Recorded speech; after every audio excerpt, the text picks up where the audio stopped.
This is the story of a man who died twice. Or perhaps it's better to say, death smiled at him twice, but the first time, she lost. It was the year 1885, in the state of Kentucky, USA. A man, Tom Horn, was caught for the crime of murder. The court delivered its verdict: execution by hanging. The townspeople gathered, the hangman prepared the rope, and Tom was made to stand on the gallows. There was an eerie silence at the execution ground.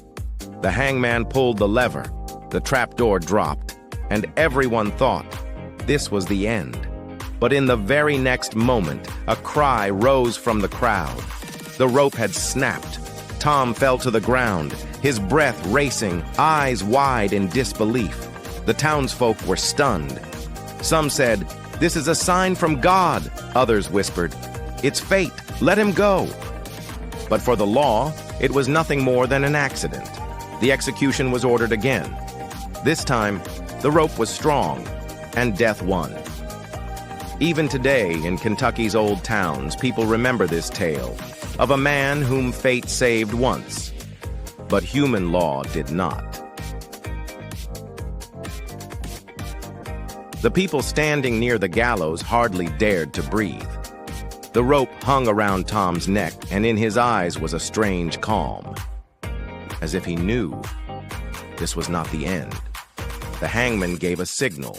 The trapdoor fell, and for a brief moment, the air seemed to shudder. But then, snap! The rope broke in the middle. Tom crashed to the ground, his chest heaving. People shouted, "It's a miracle! God has given him life!" But the judge, who had been watching from a distance, only said one sentence: "There is no clause for miracles in the law." Tom was brought back to the platform. This time there was a new rope, thick, strong, and silent. The hangman took a breath, pulled the lever, and death finished the game she had once lost. The crowd dispersed, but in the air still echoed that first moment when the rope had broken and death had been defeated. It was the year 1885 in a small American town where a man named Tom Wilson was accused of murder. People said he had robbed and killed a wealthy merchant, but there were no witnesses. Only circumstances, and fate stood against him. The trial began, and as often happens in small towns, rumors outweighed justice. Tom was sentenced to death. The day of the execution arrived. The whole town gathered. Children sat on their fathers' shoulders, and elders watched with hands clasped. When the hangman pulled the lever, the rope went taut, and thud.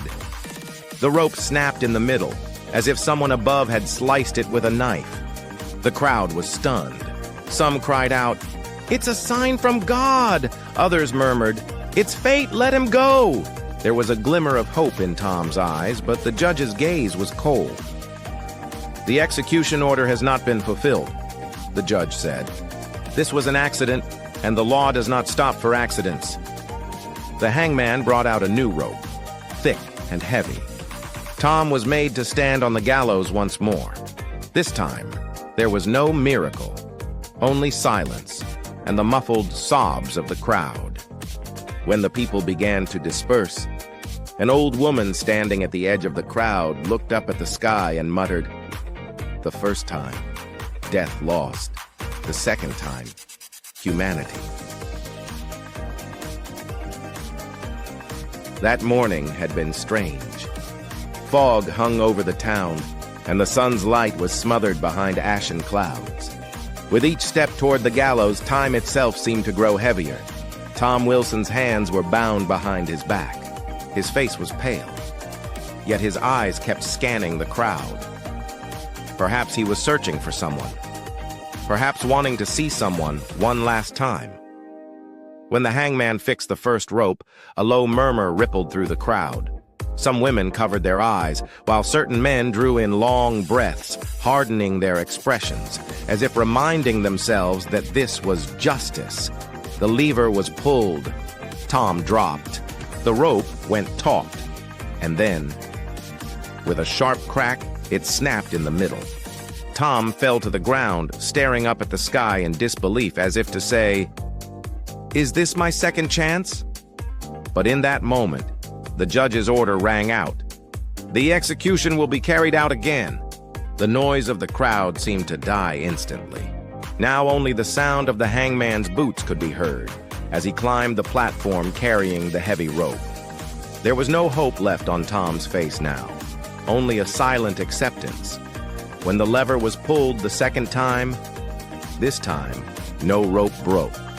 Only a single stifled sigh escaped from somewhere in the crowd. And then, silence. For years afterward, the people of the town spoke of that day. Some said the snapping of the rope had been a sign from God. Some said it was pure coincidence. But all agreed on one thing. Tom Wilson had looked death in the face twice. And the first time, he had won. You know, some stories don't fade with time. They linger in the air, leaving an empty ache in the hearts of those who hear them. This is the story of Tom Wilson, a man who, in a single day, was hanged twice. That morning was wrapped in fog. The gallows, built from moss-covered wood, stood in silence. The crowd gathered slowly. Some were spectators.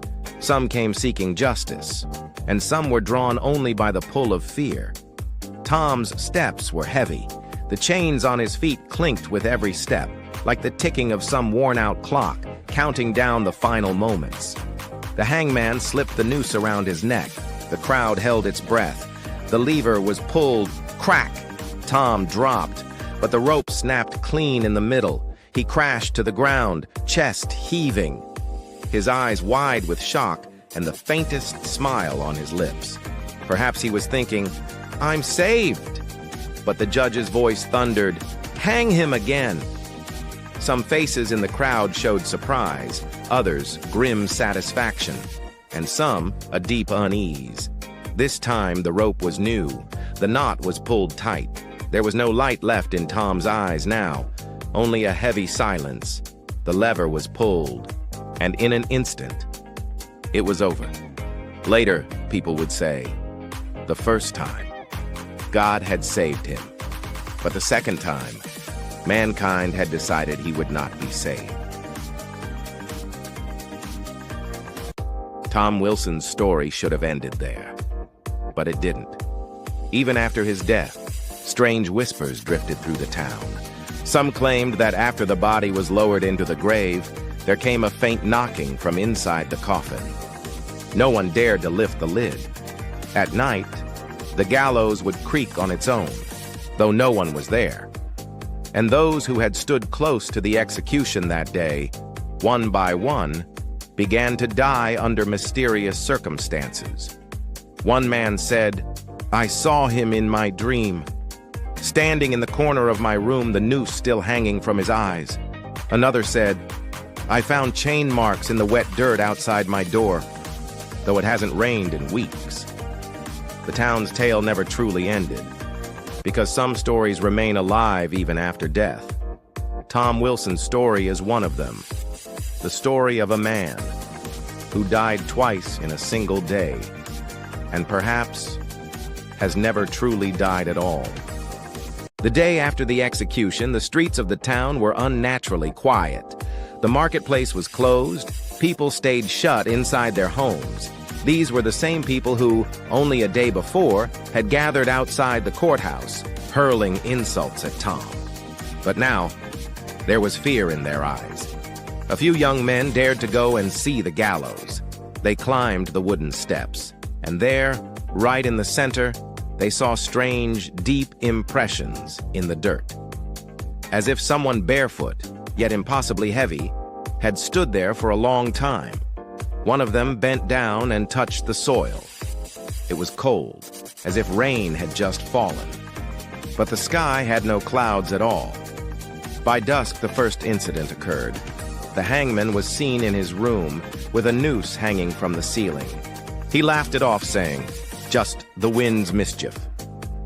But the next morning, he was found hanging from that very rope, dead.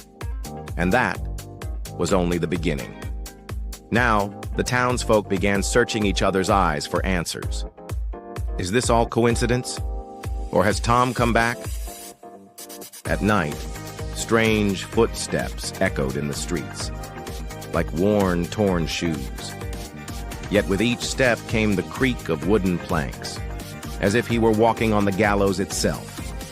One of the witnesses to the hanging, the old judge, was the first to flee his mansion. It is said he wrote to his son, "I saw it in his eyes, not death, but waiting." But even running did not save him.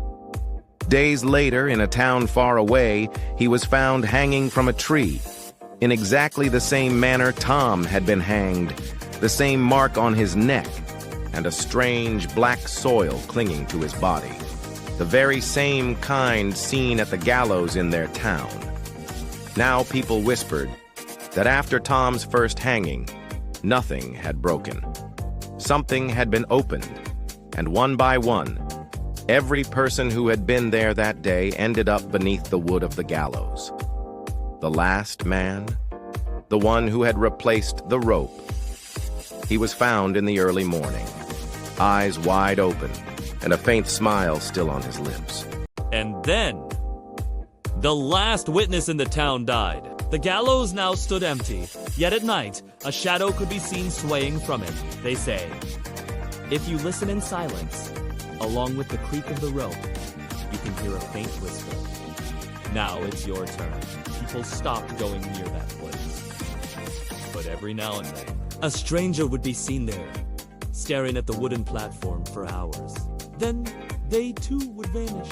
And by the next morning, a new body would be found hanging from the gallows. And Tom, no one knows where he is. Only this much is certain is, hanging never truly ended. It's still going on. They say that night, when the moon slipped behind the clouds, the old bell at the edge of town began to ring on its own. No one was there. But with every toll, the rope at the gallows swung farther. A boy, driven by curiosity, went there that night. By morning, he never came back. The townspeople never spoke his name again, as if he had never existed at all. Years passed. The old folk died. New ones came. But the gallows remained the same. And even today, if someone stands there in the last hour of the night, they feel a cold breath against their ear. I have died once before. Now it's your turn.